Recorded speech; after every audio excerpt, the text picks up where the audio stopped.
11장 27절에서 33절 말씀입니다. 그들이 다시 예루살렘에 들어가니라. 예수께서 성전에서 거니실 때에 대제사장들과 서기관들과 장로들이 나와 이르되 무슨 권위로 이런 일을 하느냐? 누가 이런 일을 할 권위를 주었느냐? 예수께서 이르시되 나도 한 말을 너에게 물으리니 대답하라. 그리하면 나도 무슨 권위로 이런 일을 하는지 이르리라. 요한의 세례가 하늘로부터냐 사람으로부터냐? 내게 대답하라. 그들이 서로 의논하여 이르되 만일 하늘로부터라 하면 어찌하여 그를 믿지 아니하였느냐 할 것이니 그는 사람으로부터라 하였으나 모든 사람이 요한을 참 선지자로 여기고 그들이 백성을 두려워하는지라. 이에 예수께 대답하여 이르되 우리가 알지 못하노라 하니 예수께서 이르시되 나도 무슨 권위로 이런 일을 하는지 너희에게 이르지 아니하리라 하시니라. 아멘. 자, 예수님이 이제 예루살렘에 또 들어가셨는데 성전으로 가셨습니다. 예수님이 그러니까 계속 성전으로 들어가시죠. 자기 집이 아니겠습니까? 아버지 집이고. 자, 성전에 들어가서 이제 가르치기도 하고 또 걸어 다니시기도 하고 하는데 대제사장들과 서기관들과 장로들과 그러니까는 어제 그 예수님이 막 짐승 쫓아내고 장사치 엎어고 할 때 참 어떻게 해보지 못했던 이 사람들이 또 뭐 하나 공격 무기를 준비해 갖고 왔어요. 예를 들면 현장에서 가늠하다 잡힌 여자를 데리고 잡아온 다음에 예수 앞에 세우고 돌로 칠까요 말까요? 이렇게 물어봤던 거라든지 가이사에게 세금을 바칠까요 말까요? 이런 식의 질문들이 있죠. 이러지도 저러지도 못하게 하는. 요렇게도 걸리고 저렇게도 걸리고 아무것도 안 할 수는 없고 그죠? 근데 지금까지 보면 예수님은 본인이 제3의 길을 만들어 가지고 나가셨어요. 재밌었죠? 이번에도 하나 준비해 갖고 왔어요. 이러지도 저러지도 못하게. 이번에도 예수님이 제3의 길을 만들 수 있을 것이냐? 한번 볼까요? 예. 무슨 권위로 이런 일을 하느냐? 누가 이런 일할 권위를 주었느냐? 이제는 진짜 권위 문제입니다. 이 땅에 가장 권위 있는 자, 그 중에서 성전과 관계하여 최고의 권위를 가진 자들이 다 왔어요. 대제사장 하나의 권위만 해도 막강한데 그보다 조금 못한 권위를 가진 사람들이 다 모였으니 이해되시죠? 성전과 관계하여 권위 있는 사람들이 다 모였다고요. 권위 덩어리들입니다. 권위 덩어리, 큰 덩어리가 뭉쳐와서 예수 앞에 꽝 부딪혔어요. 권위 논쟁 해보자. 네가 죽든지 내가 죽든지 오늘 끝장을 내자 이 말이죠. 자, 그런데 그들이 생각하기에 여기는 본인들의 홈그라운드입니다. 자기들 집이에요. 자, 여기서 제사 우리 명령대로 드리는 거예요. 여기 있는 사람들 뭐 들이나 광야 같으면 우리를 지지하지 않을 수 있고 우리를 비웃을 수 있지만 여기서 누가 우리 비웃어봐. 너희들 제사 안 받아. 너희한테 짐승 안 팔아. 거기다가 6월절이에요.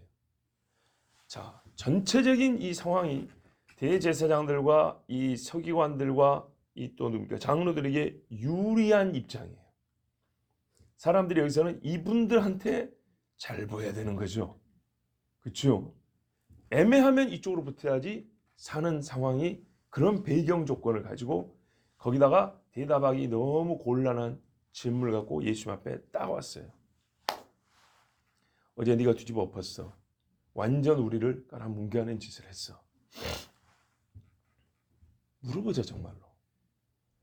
이런 일 성전을 발칵 뒤집어 놓고 제사를 중단시킬 권위가 너한테 있냐? 그 누가 줬냐? 이거 밝히고 지나가야 될 문제죠. 그렇죠. 일이 재밌어서 끝나는 게 아니라 이 문제가 지금 6월절을 지켜오는 수백 년 동안에 뭐 1500년 동안에 그 유일한 일 아닙니까? 그러면 이 일에 대하여 신학적 책임을 지고 있고 뭡니까? 성전 예배를 담당하는 자들로서 이 문제를 해결하고 짚고 넘어가야죠. 당연하죠. 모른 척 넘어가요? 이거야말로 비겁하죠. 짚고 넘어가자. 마땅한 일이에요. 누가 봐도 이건 합당한 일이에요. 제사장이 이 문제를 짚고 넘어가지 그럼. 거기다가 제사 제도와 제사를 진미하는 제사장들의 권위를 완전히 뭉개는 그런 행위를 했기 때문에 여기에 대하여 제사장이 한편 당사자로서 그리고 이 중요한 이슈에 대하여 해명을 해야 될 사건의 뭡니까? 사건을 처리할 담당자로서 할 수 있는 질문이에요. 그래서 물어봤어요. 괜한 시기라기보다는 왜? 당연한 질문이라고 할 수 있죠. 그렇게 했어요. 그러면 만약에 누가 권위를 준 게 아니고 내 권위다. 왜? 사람 중에는 권위 준 사람이 분명히 없거든요. 그죠? 내 권위다 하면 너는 신성모독 아니 내 자신의 권위다 하면은 스스로 망하는 겁니다. 왜냐하면 인간 나사렛 예수의 권위로 이런 일을 할 수 없잖아요. 제사장도 이런 권위를 준 적도 없고 못하는 것을 네가 뭔데? 그리고 사방에서 몰려든 사람, 저 이방에서 살다가 온 유대인들은 예수님 잘 모릅니다. 두 번째, 하나님이 줬다. 다른 건 없지 않습니까? 성질을 원하면 하나님이 줬다. 그러면 신성모독으로 또 걸고 가겠죠. 예. 거기다가 지금 앞에 수많은 사람들이 몰려 있습니다. 대답하기가 좀 어려워서 머뭇거리기만 해도 창피당하기 딱 좋습니다. 그래서 그들이 갖고 있는 권위, 그들이 갖고 있는 여러 가지 이점으로 오늘 예수님을 적어도 머뭇거리게 하여 창피를 주거나 잘하면 압도할 수 있겠다라는 희망을 가지고 예수님께 이 질문을 했습니다. 한편 그냥 시기가 아니라 할 수 있는 질문이고 마땅히 물어봐야 될 문제였고 거기다가 예수님이 내가 그냥 한 것이다 하면은 뭔가 깨끗하게 하니까 좋은 것 같긴 하지만 권위 문제라는 주제를 딱 생각을 하면 자기가 뭔데라는 생각이 들 수밖에 없는 거고 하나님이 줬다 그럼 그걸 누가 증명할 거냐? 언제? 하나님과 네가 무슨 상관인데? 자, 이렇게 갈 수 있다 이 말이죠. 물론 백성들이 선지자 정도로 생각하지만 선지자가 제사장을 함부로 하기는 어렵습니다. 예. 자, 예수님이 이제 대답을 해야죠. 못하면 랍비의 권위가 무너집니다. 근데 대답을 하시는 게 아니라 질문을 했어요. 나도 한 말을 너에게 물으리니 대답하라. 그리하면 나도 무슨 권위로 이런 일을 하는지 이르리라. 대답해 주겠대요. 안 하겠다는 게 아니고 근데 먼저 하나 물어보자는 겁니다. 우리가 앞으로 어려운 질문을 받을 때 이렇게 나가면 좋겠죠. 근데 항상 이게 되는 게 아닙니다. 왜? 저쪽에서 아니 너 질문할 타임 아니야. 지금은 대답할 때야. 묻는 말에 대답이나 요러면 이거 아무 소용없습니다. 그런데 또 놀라운 것이 이 사람들이 표현하자면 예수님의 수에 넘어갑니다. 요한의 세례가 하늘로부터냐 사람으로부터냐 내게 대답하라. 결국 너희가 지금 묻는 게 내가 한 일이 사람으로부터냐 하늘로부터냐 요거 물어본 거 아니냐. 근데 사실은 너희 3년 동안 대답 안 한 문제 있다. 3년 전에 세례 요한이 세례를 줬지 않냐. 그때 너희 제자들 보내고 바리새인들 막 보내가지고 네 무슨 권위로 세례 주냐고 그때 따져 물은 적이 있지. 그때 해결됐냐? 안 됐다 이 말이죠. 그거부터 좀 짚고 넘어가자. 말 잘했다. 제사장이 그런 문제 해결해 줘야지. 대답해 줘야지. 근데 대답 못했다 이 말이죠. 안 했어요. 3년 지나가 버렸어요. 참 예수님 지혜로우시죠. 그렇지만 아까 말한 대로 이 사람들이 좀 똑똑했으면 하나님이 이거 우둔하긴 거예요. 그거는 나중에 해결하고 별건으로 하고 요거부터 단독 사건으로 처리를 하자. 이러면 되는데 요거를 엮어버리는 것을 못 끊었어요. 그죠? 왜? 똑같이 권위 문제니까. 권위 문제인데 자기들도 이게 아킬레스 건이었던 대답 못하고 넘어왔던 어정쩡하게 넘어왔던 이게 누가 말만 꺼내면 참 난처한 문제였거든요. 근데 이거를 예수님이 꺼내자마자 그 난처한 기색이 딱 드러나고 당황한 기색이 드러나니까 백성들이 어떻게 알겠어요? 이제 기대를 하는 거죠.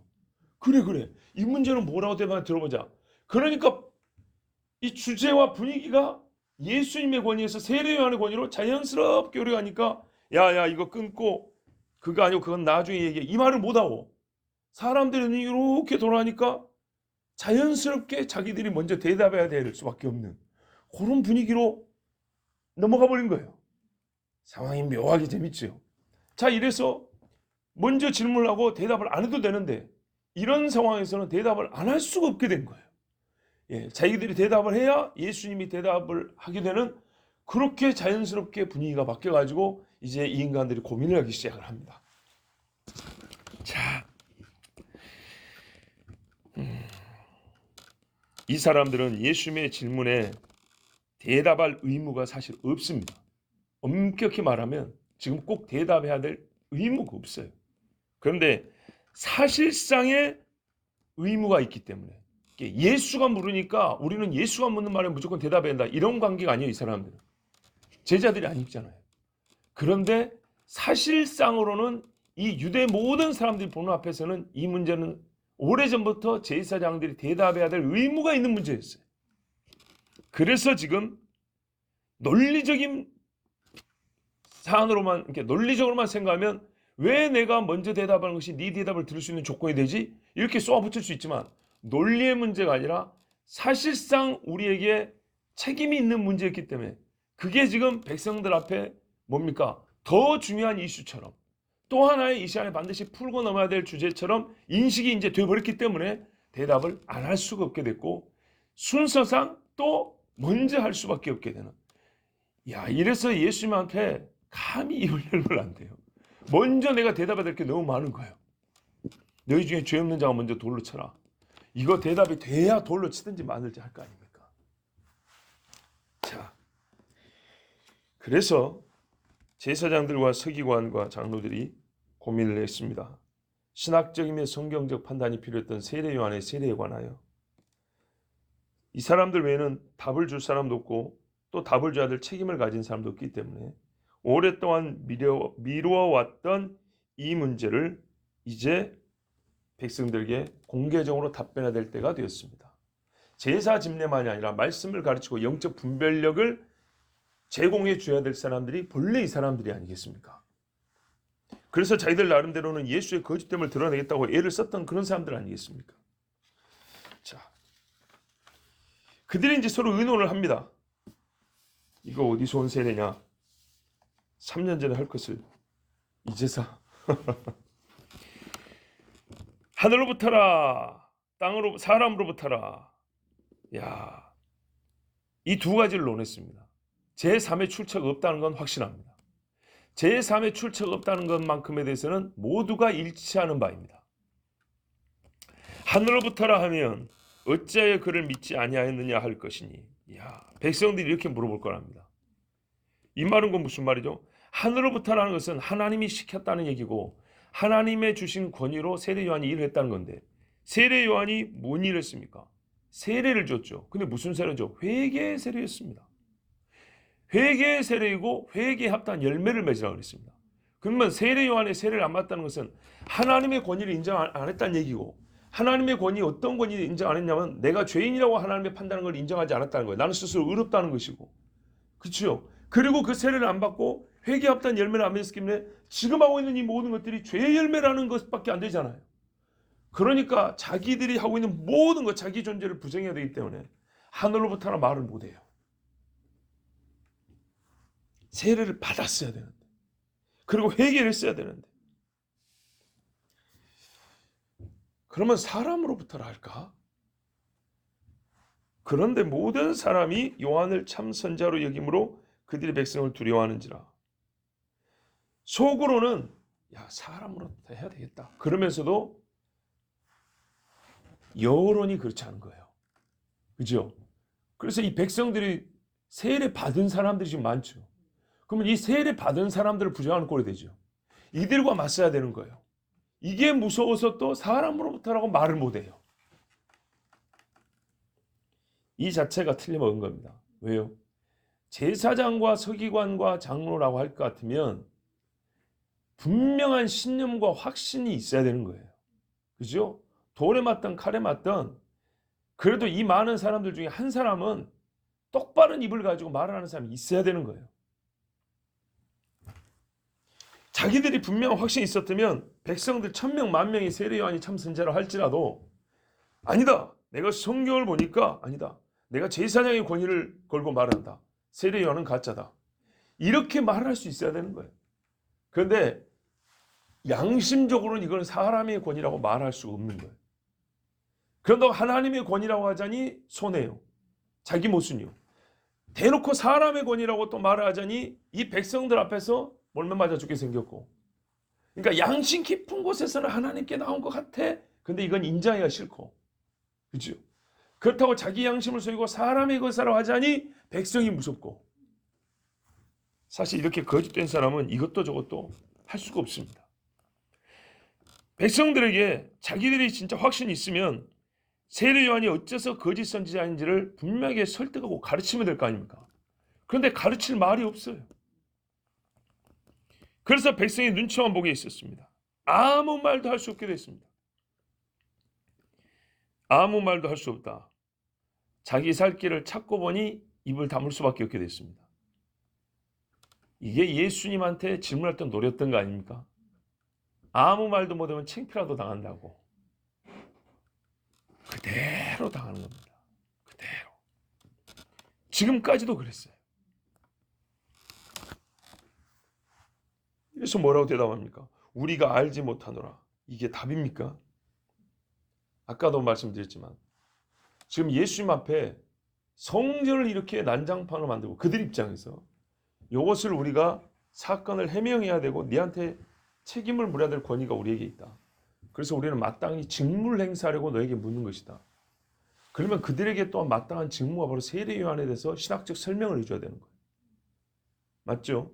그런데 그렇다면 세례 요한의 세례에 대하여 본인들이 이미 연구가 끝나야 되고 논쟁이 종료되어 있어야 되고 딱 정리된 입장 표명이 가능해야 돼요. 그런데 아직 모르겠대요. 모르는 것이 엄청난 게으름의 죄고 아무것도 준비되지 않았고 아무 일도 하지 않았다는 자기들의 죄를 고백하는 것과 똑같은 거예요. 이래도 저래도 문제인데 알지 못하노라. 이건 역시도 하나 피할 길이 되지 못하고 자기들의 직무를 하나님 앞에 불충성되이 감당했다라는 그 고백밖에 안 되는 거예요. 왜 알지 못해요? 제사장이 왜 모르냐고. 이 문제를 알아야지. 모르면 애를 써서 알고 싶어 해야지. 그 잘났단 뭐라 했어요? 모세의 제자라면서. 모세가 이런 문제가 눈앞에 있으면 아무 소리 안 하고 지나갔을까요? 백성의 사사로운 문제도 재판한다 하루 종일 판단하고 있는 사람인데 사사도 백성을 재판하였다고 그러잖아요. 근데 모세의 직계 제자라고 주장하는 사람들이 왜 이 문제를 수많은 사람들이 물속에 들어왔다 나왔다 하고 회개를 하니 이미 엄청난 일이 있었는데 왜 이거를 몰라요? 이게 몰라도 되는 문제가 아니지 않습니까? 자, 최종적으로 예수님을 코너에 몰려고 했던 그 사람들이 그들이 파놓고 기다렸던 그 함정에 자기들이 밀려 들어가 떨어지게 됐어요. 예수님 앞에 대적을 하면 이렇게 됩니다. 그러니까 예수님은 봐보세요. 처음부터 이 사람들이 조건을 안 받아들이면 되는데 받아들였지 않습니까? 그러니 조건이 불충족됐으니까 나도 대답 안 해. 내가 권위가 없어서가 아니라 너희가 조건을 충족 못했기 때문에 나는 대답할 의무가 없어. 그래서 안 하신 거예요. 재밌죠? 33절 후반부에 보면 나도 무슨 권위로 이런 일을 하는지 너에게 이르지 아니하리라. 끝. 이 말씀은 대답을 피할 정당한 이유라기보다는 묻는 자들이 물음을 더 이상 지속하지 못하게 하심으로써, 그러니까는 물어볼 때 나는 그 물음을 받지 않을 권리가 있어. 이런 게 아니고 묻는 자들 스스로가 예수님에게 더 물음을 지속하지 못하게. 왜? 본인들이 조건을 충족 못했으니까. 예수님이 물음을 받지 않을 권리가 있는 게 아니라 그 사람들이 예수님 앞에 물을 권리가 없는 거예요. 물을 권한이 없어져 버린 거예요. 왜? 조건이 충족이 안 되니까. 자, 이런 식으로 해서 예수님은 대답을 하지 않을 수 있었습니다. 그리고 하시던 일을 계속할 수 있었습니다. 그러면 예수님은 자기가 무슨 권위를 가지고 이런 일을 하고 있는지를 말씀하지 않으셨으므로 우리는 예수님이 무슨 권위로 성전을 청결하게 하시고 여기서 수많은 백성들을 또 가르쳤는지 그 목적과 권위의 정체에 대하여 모릅니까? 아니요. 알고 있습니다. 알 사람은 오래전부터 알고 있었고 사실은 어제도 오늘도 예수님이 들려주셨습니다.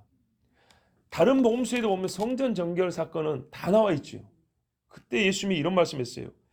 요한복음 2장 16절에 비둘기 파는 사람들에게 이르시되 이것을 여기서 가져가라. 내 아버지의 집으로 장사하는 집을 만들지 말라 하시니. 내 아버지 집이라고 그랬어요. 내 아버지 집 내 집인 거예요.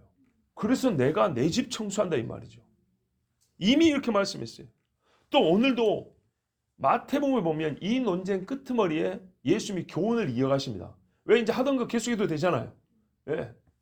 계속 하시는데 교훈을 계속 이 말씀 이어서 갈 때 대제사장과 이 앞에 있던 서기관들이 저거 우리들이라고 하는 소리네 딱 알아먹었다 했어요. 그게 뭐냐면 포도원 주인과 아들 비유예요.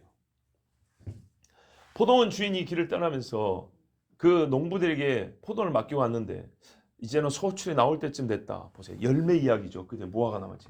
아 이제 거둘 때가 됐다. 그러면은 주인이니까 당연히 너희들 그 소작료 내야 된다.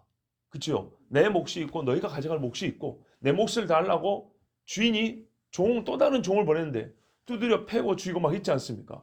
그래서 마지막으로 내 아들은 존귀히 여기리라. 왜? 나하고 같으니까.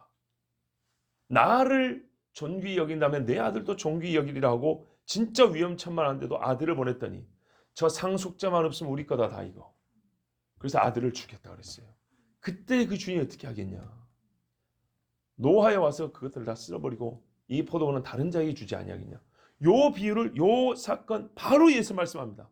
그때 이 앞에 있던 자 얼굴이 울그락불그락합니다. 우리를 들으라고 하는 소리구나. 이렇게 갑니다. 자, 이 비유에서도 뭐죠? 여기 우리 아버지 포도농장 이 동네 우리 아버지 거 나는 그 아들 근데 너희가 어떻게 해요? 이거 다 가지려고 하는 놈들. 근데 그걸 알아들었다는 얘기죠. 예수님이 이렇게 대답 안 하신 게 아니에요. 어제도 대답하셨고 오늘도 지금 이어지는 비유로 대답을 하고 계신 거예요. 예수님은 대답을 회피하지 않으셨습니다. 안 해도 돼요. 안 해도 되지만 이들의 속마음과 더러움과 악함을 드러내시면서 이 백성들이 궁금해하잖아요. 그리고 예수님이 이 백성들에게 사실 이 문제 질문은 좋아. 분명히 가르쳐야 될 문제잖아요. 내가 무슨 권위로 이런 일을 하는지 가르쳐야 될 거 아닙니까? 그래서 예수님은 비유를 통하여 그들은 권위가 없으며 나는 아들의 권위로 일을 한다고 분명히 가르치셨어요. 할렐루야. 예수님 참 멋지신 분이에요. 예. 결론입니다. 주 예수는 대답하셨고 예수의 대적자들은 대답하지 못했습니다. 예수는 사람의 눈치를 보지 않고 자기의 사명을 다하였지만 제사장과 사두개인은 사람의 영광을 구하여 자기 정죄에 빠졌습니다. 누구든지 그리스도와 싸우고자 하는 자들은 나오라고 하십시오. 그는 반드시 참패당할 것입니다. 그가 예수님을 대적하면 오직 그리스도 예수의 영광을 위한 재료로만 쓰일 것입니다. 그렇다면 여러분 우리가 살면서 단 한 번이라도 주 예수를 대적해서는 안 됩니다. 비록 다윗이라 할지라도 감히 하나님의 말씀과 대적할 때는 그는 완전히 참패당했습니다. 어떤 사람도 하나님께 맞서지 못합니다. 의인 중에 한 사람인 욥이라 할지라도 그가 잠깐 호기를 부려 여호와께 맞서고자 했을 때 그는 입을 다물고 죄를 뒤집어 쓰면서 하나님 앞에 회개할 수밖에 없었습니다. 참 지혜로운 자는 하나님 앞에 주는 옳습니다 인정하는 사람입니다. 기도하겠습니다.